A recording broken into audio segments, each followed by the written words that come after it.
Inaugurations are beautiful spectacles of democracy. It recognizes the importance of a transfer of power and a peaceful transfer of power. They're great celebrations, and they should be. It's a celebration of one of the beauties of our country. I have been fortunate to have seen 7 inaugurations in my life.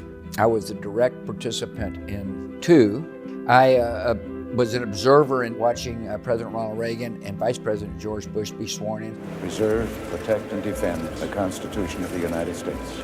I saw my dad, of course, get sworn in, which was an unbelievably sweet moment as far as I was concerned. I adored the guy, great respect for him, and to watch him become President of the United States was a great moment. Repeat after me. But there's a fundamental difference between being an observer and being someone about to become President of the United States. So help me God. Congratulations. I think the inaugural address is very important because it's the first moment the American people get to hear a newly sworn in president. They have seen a candidate in debates and they've seen news conferences, but they haven't seen the new person as a sworn in president speak to the nation. And so the inaugural address is very important. It sets a tone. It's the beginning of an insight into how this person will conduct himself as president. America at its best is compassionate. And it's a very important address. It's one I spent a lot of time on, obviously working on the delivery, but also making sure the content of the address was something that I was comfortable with. My first inauguration was interesting in that I thought a lot about my parents who were seated directly behind me.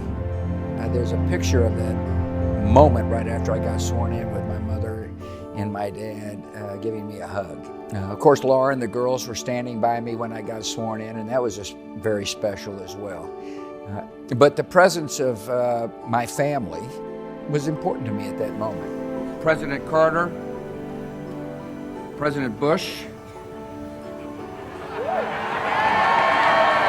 You know, it's interesting though, I don't think you actually realize the magnitude of the moment until you're sitting in the Oval Office the next day and there's an issue and people look at you and say, what are you going to do? The second inauguration was different in that I had obviously had that experience once, and once you've had an experience, it gives you a chance to be an observer as well as a participant. And I remember seeing my friends in the crowd, and I was able to take in the atmosphere a lot better. You know, it was a beautiful day as well, and the crowd stretched out as far as I could see, or a long way. It was a much different feeling. It was a feeling of satisfaction that the people of the country had given me a second opportunity to serve. And so the second inauguration had, a much different feel than the first. When President Obama got sworn in, it was a feeling of relief. I was ready to go home. I had served my 8 years. Laura and I were looking forward to returning to Texas. It was interesting to observe the arrival of a new president, someone who was getting ready to go through, in many ways, that which I had just done. The excitement of a new presidency is palpable, but it was, it was a sweet moment. Of course, I came back for President Trump's inauguration. It was once again a transfer of power in a peaceful way that is important. This is the inauguration where I had a little trouble putting the poncho on, which created a fair amount of attention. Evidently, my mother had trouble putting a poncho on as well, like mother, like son. This year, I'll be wearing a mask. It's an unusual inauguration.